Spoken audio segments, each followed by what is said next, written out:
Happy vibes. Who do we get them from? Meghan, the Duchess of Sussex. Yep, her and Prince Harry have landed a new podcast deal after parting ways with Spotify. And that is amazing because Spotify lost so much money on them. And you remember one of the executives came out and said they quite literally have no talent. But worse than that, they don't want to work. What? Never, ever in the history of the world has there been a couple that has grifted as hard and as successfully as they have, right? You just grifted off of your family, haven't really done anything since. You keep getting awards. You keep getting these deals. I don't understand it. And the brand that they keep going into is this idea that Meghan is a feminist. She's a true feminist, and that's why she's being awarded by Gloria Steinem. She's just a brave woman. Yeah, right. And yeah, I don't understand why her podcast, her original one, didn't take off. I've listened to it. I definitely would want to listen to this every single day of my life if there were more episodes. Let's just take it back to her old podcast that was on Spotify called Archetypes. Okay. When I was 14, I planned my wedding. Not my actual wedding. That would have been a bit harder to imagine. This wedding was an assignment for my Religion 2 class in Catholic school. At no point could you say, nope, my dream for the future is to be single. What do you mean by that? The message, even at my feminist all-girls school, was as traditional as it gets. First comes love, then comes marriage. That doesn't make sense. It was stunning. Brave.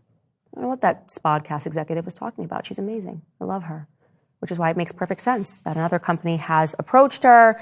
She has landed a new deal. This is obviously less than a year after Spotify said, no, we're good. You are losing us money. Well, Spotify, that's kind of your fault. What the hell? Because it's pretty obvious that these two are only good at selling their family throwing their family under the bus.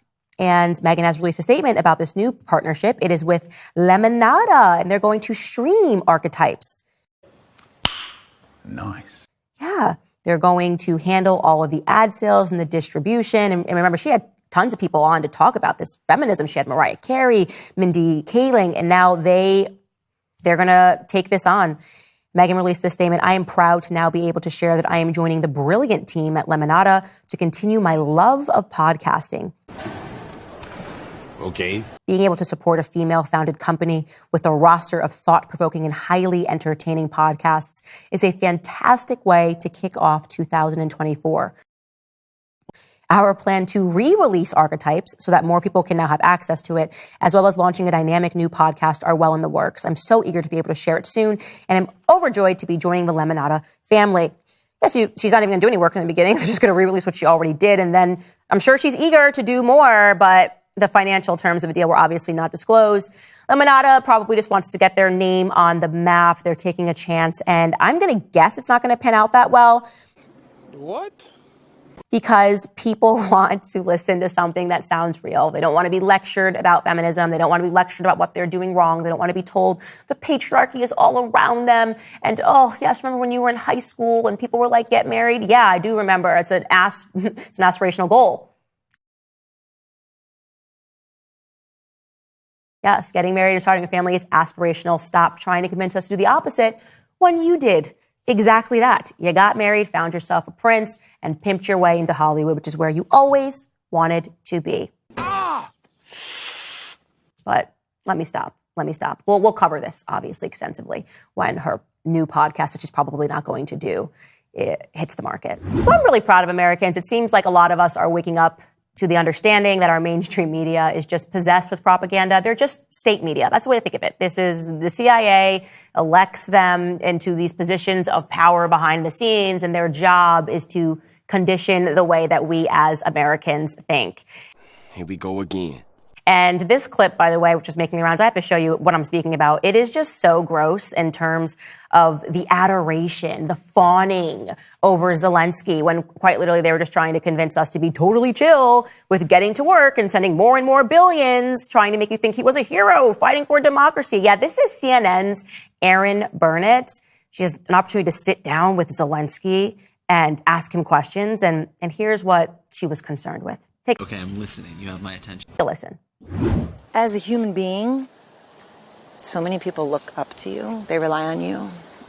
Fact. No one can imagine how hard that is. Do you do anything for yourself? Are you ever able to take a minute to read or to listen to music or something to sort of give yourself that a moment? I have such moments, important, to be in silence, to be alone. Alone, how can I be alone? Alone, I can be with music. What music do you like? Oh, I like AC/DC and Ukrainian music. Yeah. Of course, I like Ukrainian music a lot because Ukrainian, that's native language. That's why you understand not only music, you understand the words and etc.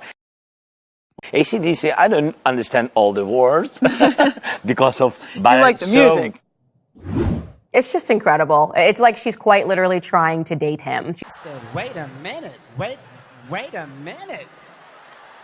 Wait, first of all, you're not going to speed past that like you didn't just say what you just said. So many people rely on you. Like, what kind of music do you listen to? And how do you find time for you? Could you imagine if when Tucker was interviewing Putin, he asked any of those questions? Like, so many people rely on you, Mr. Putin. What kind of music do you listen to? It's just such a joke, and it's so obvious. And to be clear, that interview was from last year, July 2023. But I'm showing it to you now because it seems that since then, there has been this mass awakening. There's a lot of corruption happening in Ukraine, and those of us who have had the courage to talk about it and expose it, and people say, why is it relevant? Because we're sending you money. I'm already aware that Putin is corrupt. We're not sending him billions of dollars, all right? There is, as I believe it in the way that I see it, a mass execution of Christians that are happening in Ukraine. Christians should be upset about this. We should be asking questions. It seems like they're just clearing out the region under the guise of fighting an unwinnable war with Russia. There is something that I have said is giving me Bolshevik vibes. Go back and watch our episode talking about what the Bolshevik Revolution was. That was easy. There's something about Zelensky that is not sitting right with me because we control him. And it seems to me that there is an ethnic cleansing that has taken place. But lo and behold, you guys, a network that claims to be independent, which obviously it's not independent. If you're allowed to be in Ukraine and be reporting any types of news, it's because you are operated by the state. Okay. They're shutting down churches. Zelensky has put his opponents in house arrest, right? Saying, you're not even going to compete with me. He suspended election. It's giving dictator. It's giving psychopath. We should not be funding this psychopath. But Vox, claiming to be completely independent, decided to release what is being referred to as a network of pro-Russian, disinformation in the West. Nice. And they've released 26 individuals. It's really stunning. Just to give you some honorable mentions here, Tucker Carlson, of course, because he went over and talked to Putin. That means automatically he's engaged in disinformation because you should not be allowed to hear from the other person in this war. You're not smart enough, ladies and gentlemen. Only Aaron Burnett is smart enough to interpret the news for you. John Mearsheimer, shocking that he's made that list. You've got Jimmy Dore on this list. You've got Russell Brand on this list, which is just so confusing to me. Like, Russell Brand is so much peace and love. He's so happy, but they put him on this list because basically if you are not accepting their narrative, then you should be on the list, which is why I am offended. Yeah, right. I'm offended. I said on this show, right when the war broke out, that if there was one person that I could punch in the face and get away with, it would be President Zelensky. And I held to that firmly. They circulated that clip. They wrote news articles. Candace says she would punch Zelensky in the face. Yeah, right. I just right in the face a couple of times, jab him. That's what I would do. That doesn't make sense. And yet they did not put me on this list. Ridiculous, really, because these obviously are the individuals that are engaged in disinformation. Now, lo and behold, if you look at the news today, it's wall-to-wall coverage about the fact that somebody that Putin imprisoned, his rival, Alexei Navalny, you may have heard about him. There were the allegations that he was poisoned when he was in the UK by the honchos of Vladimir Putin, and then they put him in prison up in Siberia, and it has been reported that he has died, that he collapsed while he was walking.